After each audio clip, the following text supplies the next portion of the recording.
Ya,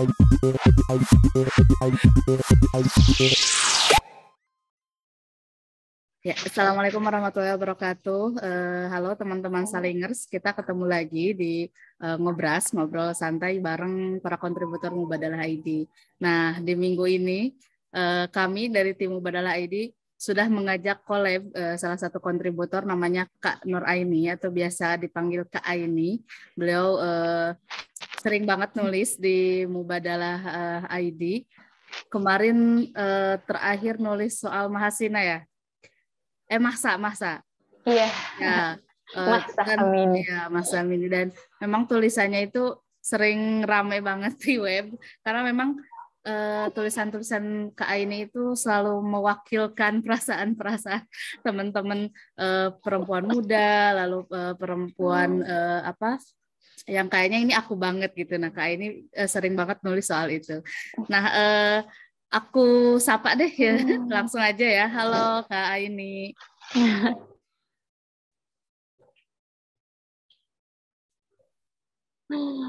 Halo, Apa kabar, Kak? Alhamdulillah baik, Mbak Fitri. Mbak Fitri apa kabar? Alhamdulillah baik. Makasih lo ya udah mau collab bareng Mubadalah ID. Kita senang banget Iya, mencuri aku waktunya. juga senang. Nggak apa-apa, aku juga senang malah bisa berbagi sharing-sharing ringan dengan teman-teman Mubadalah. Ya, teman-teman. Jadi Kak Aini ini selain kontributor Mubadalah ID Semoga juga. nanti apa yang disampaikan. Ya, halo Kak Aini. Ini suara kita nggak ini ya? Iya, Gimana? kayaknya nggak saut-sautannya. Suaraku masuk nggak? Iya, masuk Oke. sih. Di aku itu. Oke. Suara Kak Aini sedikit ini lambat. Oh ya? Oke. Apa yang salah ya? Nah, sekarang udah. Sekarang udah. Udah. Nah, oke. Jadi teman-teman, Kak Aini ini selain kontributor Mubadalah ID juga aktif di komunitas perempuan berkisah. Nah, mungkin Kak Aini bisa bercerita sedikit nih tentang kesibukannya sekarang apa, lalu kesehariannya biasanya ngapain, bisa mungkin di-share ke teman-teman Mubadalah. Silakan Kak Aini. Oke, baik. Terima kasih Mbak Fitri atas waktunya dan atas undangannya pada sore hari ini. Aku mau salam dulu boleh ya? Halo, Ya Assalamualaikum boleh warahmatullahi banget. wabarakatuh. Teman-teman Waalaikumsalam. Telingar dari Mubadalah ID. Salam sejahtera untuk kita semua. Dan selamat sore teman-teman dimanapun berada. Nah, perkenalkan, saya Nur Aini dari Padang, Sumatera Barat. Jadi saya berasal dari perempuan Minang nih teman-teman. Dan saat ini aku kesehariannya mengajar sebagai seorang dosen di salah satu kampus di Padang, tepatnya di UIN Imam Bonjol Padang. Dan kemudian di samping itu aku juga aktif di komunitas perempuan dan perdamaian. Salah satunya adalah pengurus di Perempuan Berkisah Regional Sumatera. Dan kemudian di samping itu juga baru beberapa bulan yang lalu diangkat jadi koordinator regional Duta Damai Sumatera Barat gitu. Jadi baru diangkat 2 bulan yang lalu. Jadi karena memang saya konsen di isu-isu perempuan, perdamaian dan toleransi, kemudian juga isu-isu kesetaraan. Ini sih sebenarnya mencoba berperan walaupun kecil, dan kemudian adalah mencoba menuangkan kegelisahan yang ada di dalam diri melalui tulisan kayak gitu. Jadi dari hal-hal yang terjadi di lingkungan, apa yang terjadi di diri sendiri, kemudian direfleksikan dan dijadikan tulisan, ya semoga bisa menjadi bahan bacaan banyak orang juga gitu, atau bahan bacaan orang-orang juga gitu. Nah, makanya salah satunya adalah di Mubadalah ID. Sebenarnya di Perempuan Berkisah, yang di web Perempuan Berkisah, saya itu juga sering nulis sih gitu. Terus ada di Kureta gitu juga nulis. Kemudian beberapa waktu lalu juga nulis buku solo tentang tokoh dan kemudian adalah Islam dan Kebinekaan di era digital. Nah, makanya karena memang Mubadalah adalah wadah yang menurutku ini bagus nih untuk sangat keren sekali untuk bisa menyalurkan hobiku menulis tentang pengalaman-pengalaman pribadi dan orang-orang sekitar mengenai isu-isu perempuan, toleransi dan juga kesetaraan gender itu tadi. Makanya merasa senang sekali nih diundang Mbak Fitri untuk podcast pada sore hari ini. Jadi berasa sangat berterima kasih sekali Mbak Fitri. Itu sih kalau perkenalan dari aku, teman-teman. Makasih Kak Aini. Wow, keren banget tadi kontribusinya ya di isu-isu perempuan itu Kak Aini konsen banget dan selain nulis juga ikut di gerakan-gerakannya walaupun memang itu kayaknya gerakan-gerakan kecil tapi justru dari gerakan-gerakan itu ya Kak Aini ya yang membuat kita selain kita juga jadi perempuan berdaya dan juga bisa memperdayakan perempuan lain gitu. Oke. Iya. Jadi teman-teman sore ini aku nggak akan ikut nggak akan ngebahas soal tulisan Kak ini yang baru kemarin, tetapi ada satu tulisan yang menurutku ini kayaknya menarik banget gitu untuk kita bahas gitu. Walaupun mungkin ini kayaknya receh deh gitu, tapi justru itu ada banyak yang merasa terwakili gitu. Nah, Kak ini kemarin nulis soal ketika adik nikah lebih dulu, apa ya kakak susah dapat jodoh. Nah, aku waktu baca tulisan Kak ini yang ini, aku pikir, oh iya ya, aku kan dari Sunda ya. Oh iya, selain di Sunda juga ternyata mitos ini kuat gitu. Ternyata mitos ini juga ada gitu. Makanya aku ngerasa, wah ini keren banget nih gitu. Dibahas mungkin di daerah-daerah lain gitu ya, juga sama gitu. Makanya kayaknya ini pas banget buat kita bahas gitu. Nah, apalagi ini bulan Maulid ya, bulan Maulid Nabi itu biasanya bulan nikah gitu ya. Bulan nikah. Iya, bulan nikah. Jadi kayaknya pas gitu ngobrolin nikah. Nah, Kak ini boleh dong cerita gitu inspirasi lalu gimana sih kok bisa nulis soal ini kayak gitu. Berangkat dari pengalaman kah atau kayak gimana? Iya, ini memang ya beberapa tulisanku di Mubadalah itu makanya senang banget sih di beberapa tulisan terakhir itu udah menjadi referensi atau kan setiap pekan itu Mubadalah ngadain semacam ini ya setiap pekan ada tulisan pilihan untuk rekomendasi bacaan ya gitu. Jadi ada beberapa tulisan aku jadi rekomendasi bacaan di Instagramnya Mubadalah. Jadi senang sekali gitu. Jadi benar kalau bicara tentang, memang ini tulisanku adalah pengalamanku pribadi, Mbak Fitri. Ini menarik ini. Pengalaman pribadi. Memang aku tuh punya adik perempuan 2, satunya kami itu beda usianya nggak terlalu jauh, 3 tahun. Kemudian yang perempuan paling kecil itu 5 tahunan gitu. Nah jadi adik perempuanku yang paling kecil ini udah kuliah sekarang semester 7. Kemudian adik di bawahku itu cuma beda sama aku 3 tahunan gitu.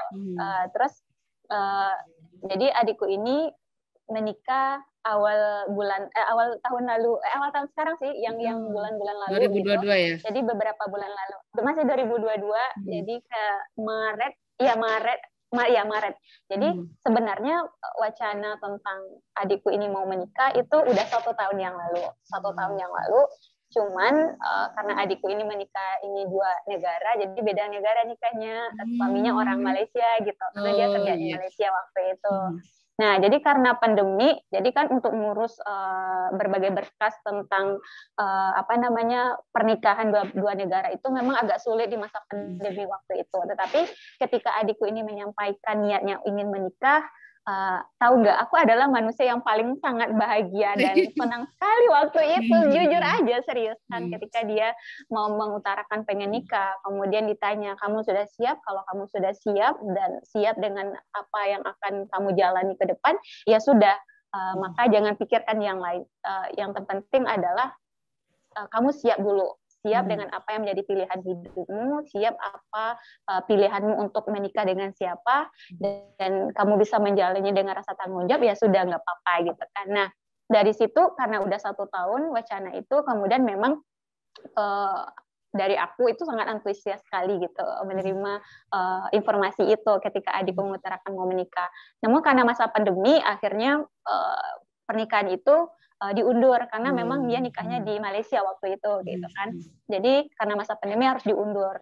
Lalu bisa terrealisasi itu adalah di bulan April beberapa waktu lalu gitu. Nah, pas aku nulis itu sebenarnya hanya menuliskan apa yang aku rasakan, yang kemudian adalah menuliskan kegelisahan sendiri nih, karena banyak sekali yang nanya kan ketika adikku nikah waktu itu kan, karena aku yang dampingin dia ke Malaysia waktu itu untuk melakukan pernikahan gitu kan, karena ibuku nggak bisa pergi karena berhalangan karena vaksin beliau tidak cukup. Akhirnya akulah yang mendampingi adikku untuk menyelesaikan segala urusan ini itunya dan administrasi negara dan sebagainya gitu. Nah, di situ kemudian ketika aku ngepost foto, kemudian banyak lah tuh yang DM, yang nelpon dan ini kayak gitu kan. Lah, Ain kok adiknya duluan gitu loh. Kamu kapan gitu kan. Nah, terus aku bilang, ya udah kalau memang adikku merasa siap dulu dan dia udah punya calon terlebih dahulu, ya nggak apa-apa dia menikah lebih dulu dan dia itu adalah pilihannya dia gitu kan.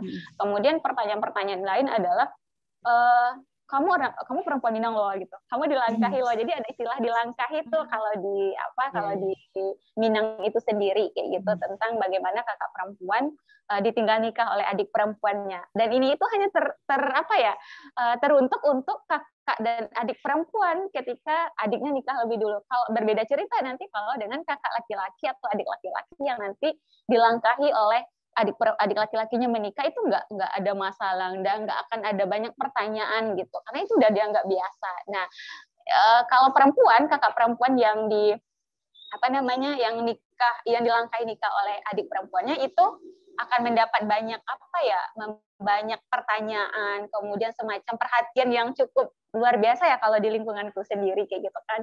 Jadi waktu itu ketika yang adikku mengutarakan mau menikah itu memang keluarga awalnya, aduh kakakmu belum menikah loh gitu. Terus aku bilang, lah apa hubungannya denganku, kalau yang belum menikah, kalau adikku siap menikah ya nggak apa-apa lah Ma gitu kan, nggak apa-apa lah tante dan sebagainya kayak gitu kan. Tapi kamu aja belum menikah loh gitu katanya kan.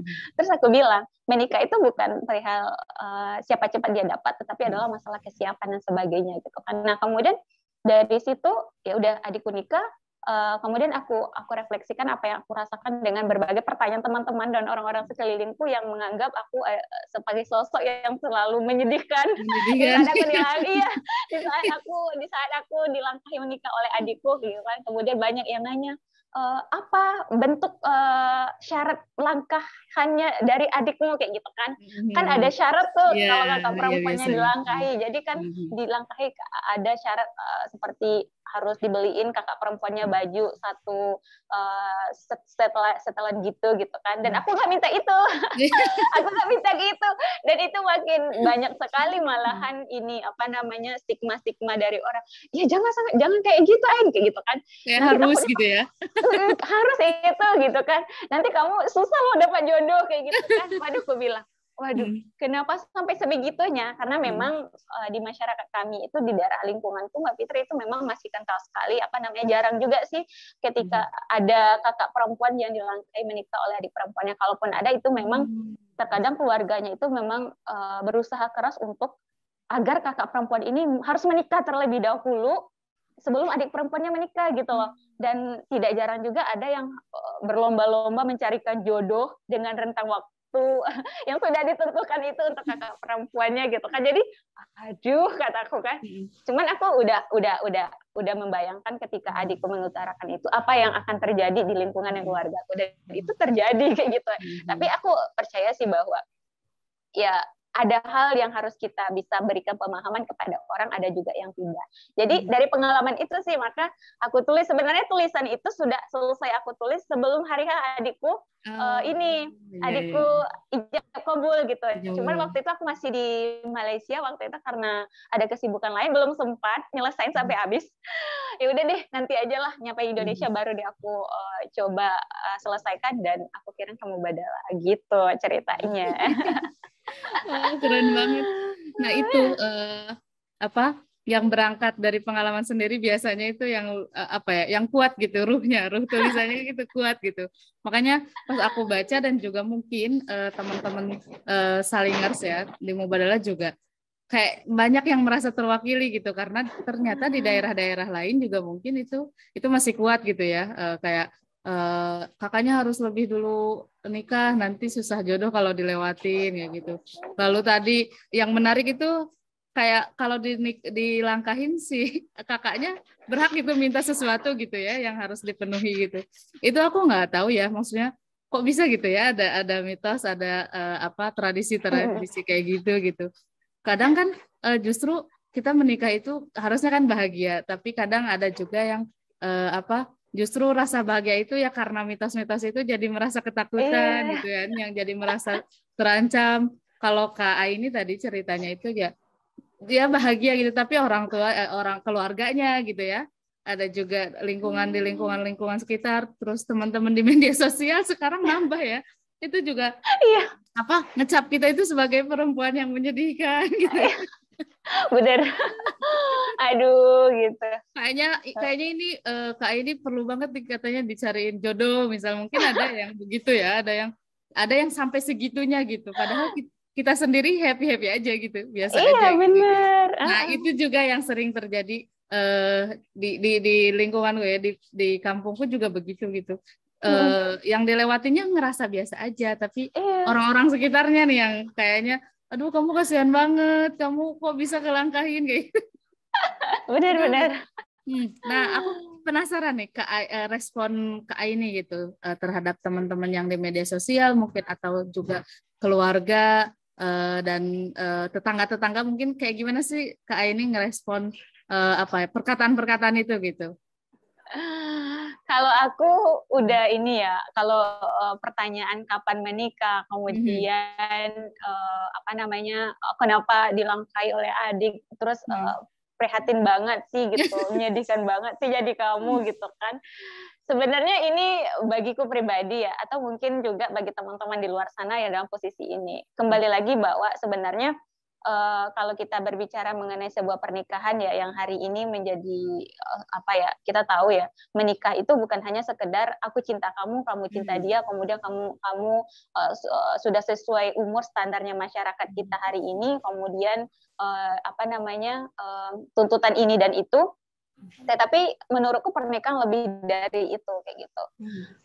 Ketika aku sendiri belum siap, walaupun aku mencintai orangnya gitu misalkan, Mhm. tapi aku belum siap nih untuk membangun sebuah rumah tangga dalam relasi kesalingan itu tadi ya, yang sering Mhm. diinin oleh Mubadalah gitu, Mhm. maka aku bilang bahwa aku belum siap dan aku tidak akan apa namanya, tidak akan merasa sedih, tidak akan merasa gimana-gimana ketika orang di luar sana lebih heboh daripada saya pribadi gitu yang punya diri yang belum menikah Mhm. misalkan.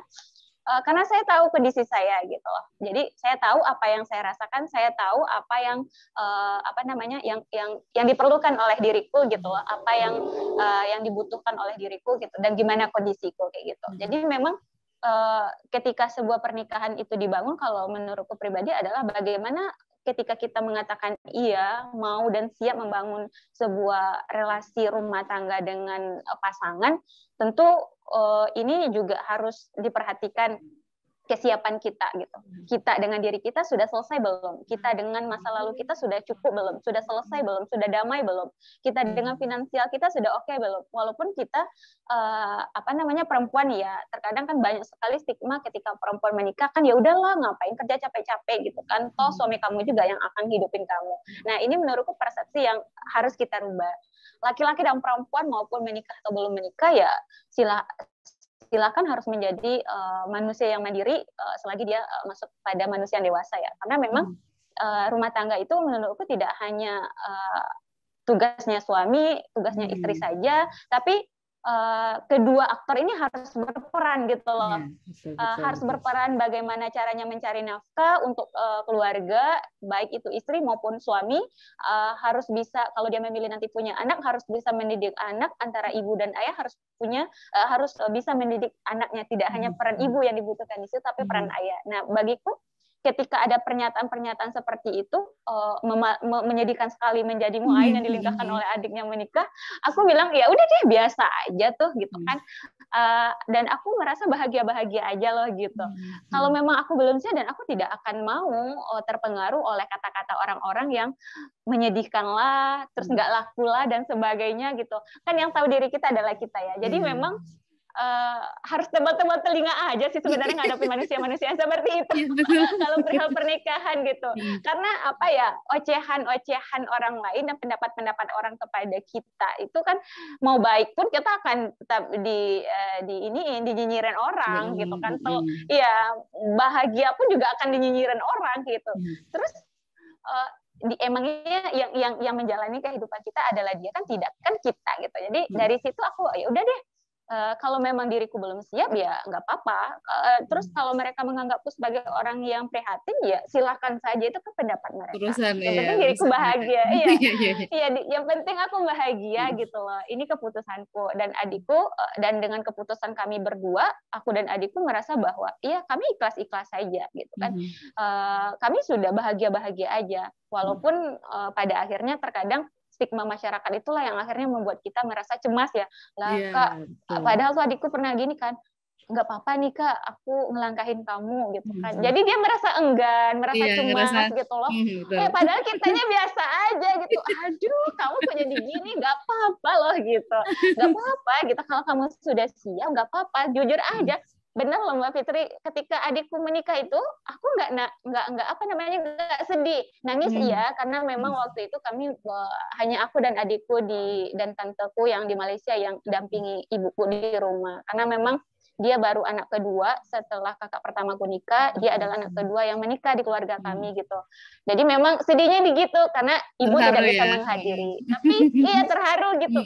Tapi orang malah membalikan fakta. Kasihan dia nangis gitu, adiknya dilengkahi oleh adiknya, aduh gitu. Jadi orang-orang nyinyiran orang seperti itu sebenarnya pertanyaan kapan menikah udah lama tuh, ketika umurku 25 pertanyaan-pertanyaan itu kan udah mulai banyak gitu. Jadi udah, kalau sekarang sih udah dianggap ya biasa aja lah ya.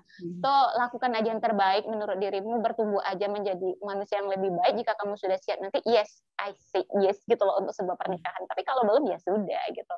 Karena kalau kita terus-terusan mikirin apa pendapat orang, nggak akan pernah selesai. Capek Mbak Fitri. Iya betul. Jadi, ya udah deh gitu. Up to you lah mau ngomong apa gitu kan. Yang penting diriku bahagia aja kok, gitu aja sih gitu kan. Ya jadi kan ketika orang tuh nanya kapan nikah, kemudian gimana rasanya ditinggal adik nikah duluan gitu kan. Ya sama aja ketika dia sering-sering nanya kapan nikah, kalau ada leluconnya adalah kapan kamu mati loh gitu.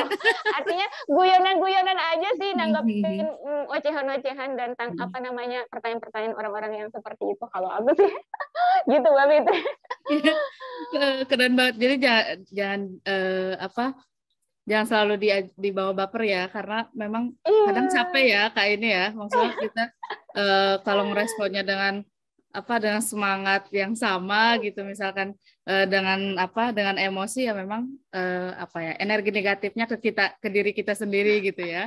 Makanya tadi kalau kata ini teman-teman, kalau misalkan ada pertanyaan kapan nikah atau misalkan kapan punya anak misalkan, atau kapan lulus atau kapan apapun gitu ya, yang memang itu tidak bisa kita jelaskan gitu ya. Udah dibawa canda aja ya kayak ini ya. Dibawa santuy aja gitu ya, santai aja lah.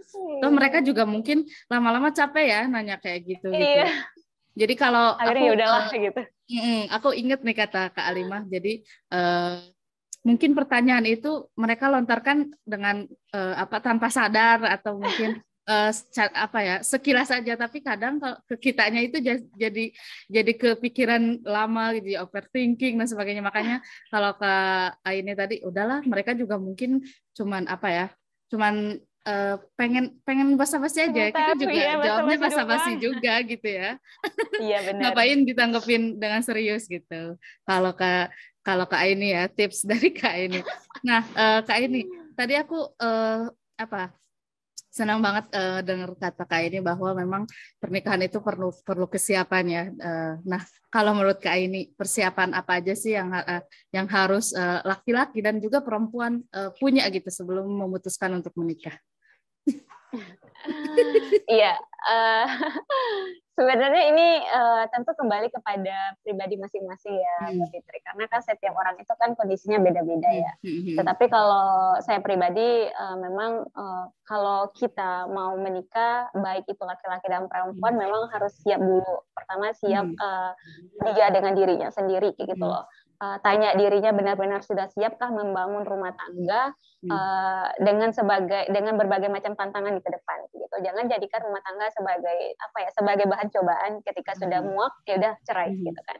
Dan rumah tangga menurutku nggak sebercanda itu gitu. Jadi membangun rumah tangga dan pernikahan itu tidak hanya sebercanda itu ketika kamu bosan lalu buang dan cari yang baru, enggak. Kalau menurutku gitu kan.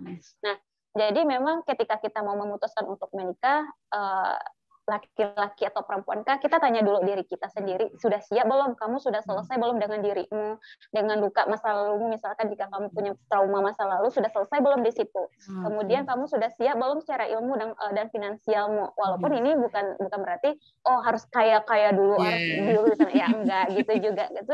Dalam artian kamu sudah punya finansial yang cukup membangun rumah tangga, karena kehidupan rumah tangga tidak hanya sehari itu loh, kamu jadi raja ratu yang dielu-elukan orang, tetapi bagaimana perjalananmu membangun rumah tangga dengan dua orang yang berbeda nih, pemikiran dan sebagainya gitu. Maka penting kita memikirkan juga kesiapan finansial kita untuk menopang kehidupan gitu. Nah, makanya kita penting nih untuk mencari pasangan yang tentu punya visi dan misi yang sama juga dengan kita. Walaupun mungkin tidak akan 100% sama, setidaknya kita sebelum menikah itu punya pembicaraan sebelum menikah atau pranikah gitu loh. Jadi di situ dibicarakan. Jadi ada komunikasi. Iya, ada komunikasi antara kita dengan pasangan, seperti apa nanti ke depannya. Nanti kalau ini terjadi bagaimana, dan ketika kita sudah menikah kita harus tetap saling membahagiakan, saling menumbuh, saling bertumbuh, saling memerdekakan tanpa memenjarakan, tanpa harus mengatur ini dan itu dalam artian mengekang ya, sehingga mengurangi produktivitas satu sama lain, tidak. Jadi kan kalau pernikahan itu menurutku adalah bagaimana kita membangun relasi dengan dua orang yang mungkin pemikirannya berbeda, tetapi tetap saling bertumbuh dengan satu dengan yang lain gitu loh. Jadi makanya memang harus ada dulu kesiapan diri secara pribadi, kemudian adalah ilmunya, karena kalau tidak punya ilmu juga sebuah pernikahan rasanya agak susah juga menjalaninya, karena memang tidak selamanya cinta itu aduh, tidak selamanya cinta itu indah dan mengenyangkan loh guys gitu loh. Jadi dan rumah tangga juga tidak seenak yang dibicarakan orang-orang. Banyak ya fenomena-fenomena yang hari ini, bukan berarti kita menakut-nakuti orang yang mau berkeluarga, yang mau menikah, tidak, tetapi memang pernikahan itu dengan berbagai fenomena hari ini perlu kesiapan, yaitu tadi kesiapan pribadi, kesiapan finansial kita, kesiapan diri kita, emosional kita dan sebagainya. Jangan sampai kita membangun rumah tangga dengan pasangan itu nanti asal-asalan, kemudian sedikit ada masalah langsung cerai, terus ngambekan atau bahkan ada yang akhirnya bunuh istri, bunuh suami. Itu kan pemandangan yang miris ya Mbak ya gitu loh. Nah dari situ sih artinya memang kita semuanya perlu dipikirkan kayak gitu loh. Nah setelah semuanya matang, dipikirkan baik-baik dan kita merasa siap, ya sudah, dan merasa bahwa pasangan kita ini memiliki visi misi dengan kita, ya udah ayo. Tapi memang harus kembali lagi bagaimana kita memberikan pemahaman kepada pasangan bahwa harus ada hal-hal yang kita sepakati sebelum menikah, sehingga nanti setelah menikah tidak ada yang lo kok gini, lo kok kamu gitu, lo kok nggak boleh ini dan itu gitu kan. Jadi kan artinya kan banyak kagetnya dan miskomunikasi kan, makanya dibicarakan dulu di awal. Jadi mungkin ini tabu, tapi kalau sekarang rasanya itu penting kita bicarakan sebelum sebuah pernikahan itu terjadi, sehingga nanti kita bisa membangun rumah tangga, bukan lagi membentuk rumah tangga yang kamu adalah suami yang harus menjadi yang harus dilayani, kamu adalah istri yang harus menjadi pelayan suami, kan enggak. Tapi bagaimana, ayo kita sama-sama saling berdaya, saling membangun rumah tangga ini dengan rasa saling saling merasa tanggung jawab loh gitu. Jadi dua-duanya punya tanggung jawab, tidak hanya satu-satu. Jadi pernikahan bukan menghambat seseorang untuk berkembang, bertumbuh, tetapi adalah saling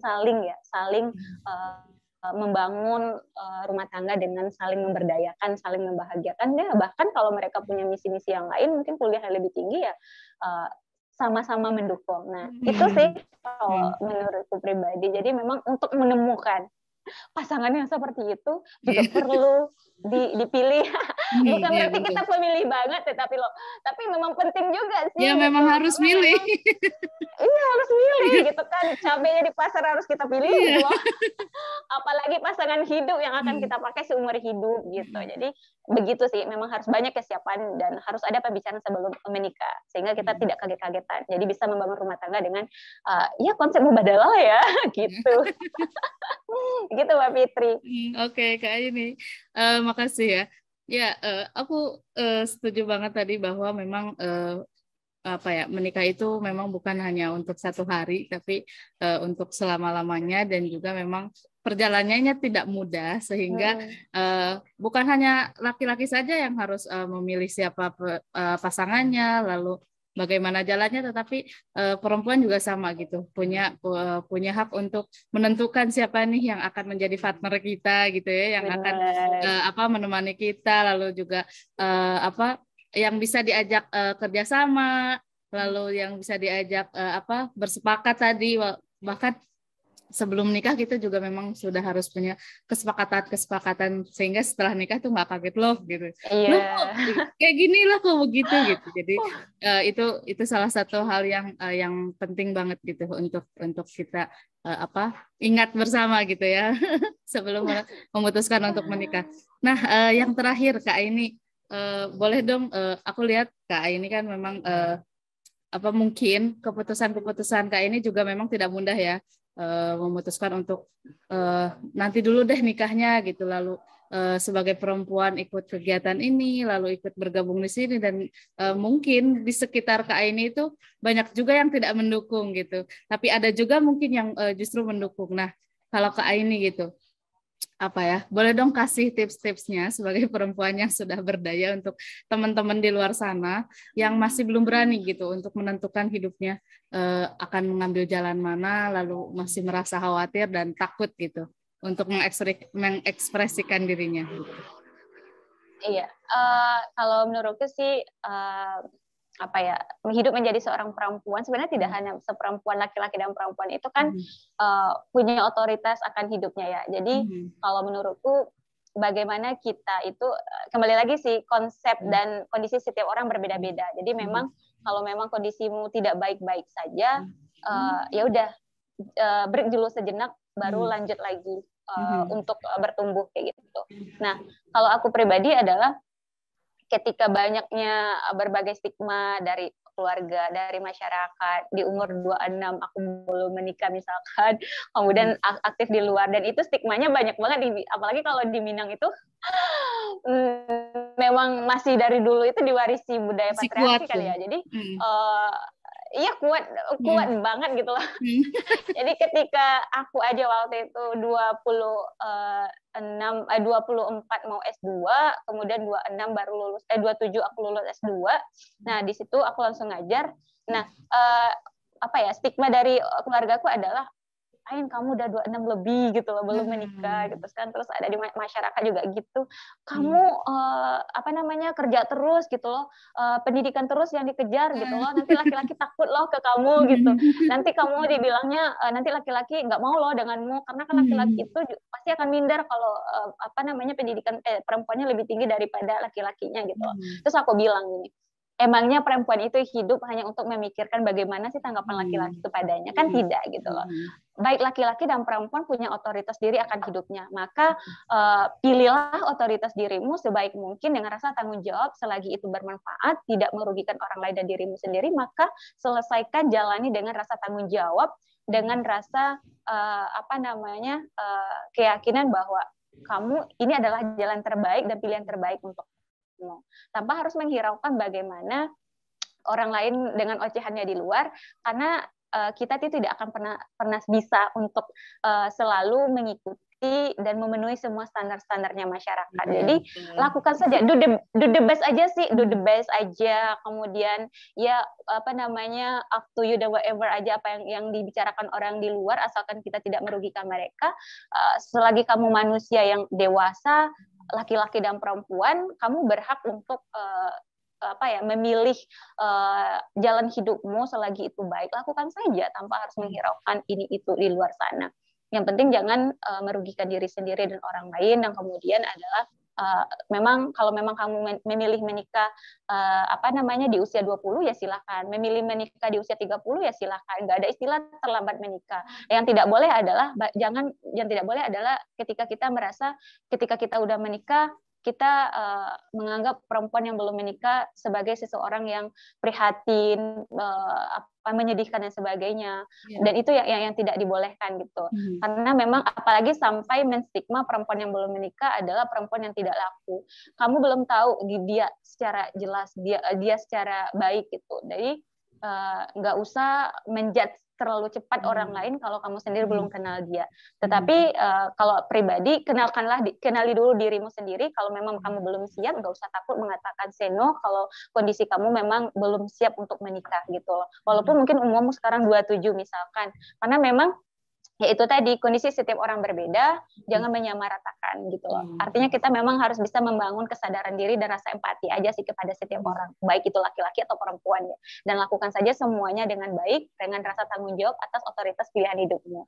Kalau aku sih begitu aja. Jadi hiraukan saja semua apapun yang di luar sana yang akan menghambat proses bertumbuh. Yang penting adalah ketika kamu memilih untuk sendiri terlebih dahulu, ya udah, jalin kehidupanmu dengan hal-hal yang membuat kamu berdaya dan bertumbuh aja. Gitu sih kalau menurut saya pribadi, Mbak Fitri. Oke, aduh banyak banget hal-hal yang harus di garis bawahi ya teman-teman, kita sebagai perempuan dari Kak ini tadi yang paling ini, bahwa standar kehidupan orang itu, standar kebahagiaan mungkin atau standar sukses setiap orang itu berbeda-beda gitu. Jadi jangan merasa kita ketinggalan nih, misalkan lihat orang yang sudah selesai S2, S3 misalkan di usia-usia yang justru kita lagi sibuk mengurus orang tua dan sebagainya gitu. Jadi standar-standar itu kita hilangkan, jadilah diri sendiri kalau kata Kak Aini tadi. Pikirkan apa yang membuat kita bahagia ya, karena kuncinya memang itu ya, ketika kita sudah bahagia dan kita sudah berdamai dengan diri kita sendiri, segala sesuatu itu bisa kita lewatin dengan sangat mudah, mungkin dan tidak merasa berat gitu ya, karena kita juga akan menerimanya misal dengan slow, dengan happy, dengan santai gitu, dengan hal-hal yang berat itu. Oke, Kak Aini, terima kasih, kita nggak kerasa udah ngobrol selama 30 menit, selama setengah jam. Terima kasih. Banyak banget hal keren yang bisa kita ambil, kita bisa pelajari dari pengalaman Kak Aini tadi, lalu dari tulisannya juga Kak Aini. Jadi teman-teman yang mau baca tulisan Kak Aini bisa mampir ke website Mubadalah ID. Selain tulisan yang kita bahas sore ini, juga banyak tulisan-tulisan Kak Aini. Tadi juga ada di websitenya Mubadalah ID di Perempuan Berkisah ya Kak ya, ada juga di Kureta, jadi teman-teman bisa berkenalan dengan Kak ini melalui tulisan-tulisannya di berbagai media lain selain di Mubadalah, dan juga mungkin Instagramnya apa Kak ini? Nuraini Chaniago. Nuraini Chaniago. Iya. Itu juga sering di-tag sama Mubadalah karena tulisannya sering masuk di 9 artikel pilihan setiap minggunya gitu. Oke, Kak Aini, aku mewakili teman-teman Mubadalah ID mengucapkan terima kasih ya sudah meluangkan waktunya, ya Allah, di waktu-waktu sangat sibuk tapi berkenan untuk berbagi dengan teman-teman Salingers. Ditunggu di Cirebon dan juga Insya Allah. Iya, ditunggu tulisan lainnya ya, Kak. Sudah ada, semoga besok terbit ya. Nah, ya. Ini paling ini soalnya produktif banget, jadi tiap minggu pasti ada tulisan Kak ini dan selalu trending. Makasih ya Kak ini. Thank you Mbak Fitri, terima kasih banyak. Sama-sama. Oke. Oke teman-teman, sampai jumpa di kolaborasi selanjutnya. Assalamualaikum. Waalaikumsalam warahmatullahi wabarakatuh.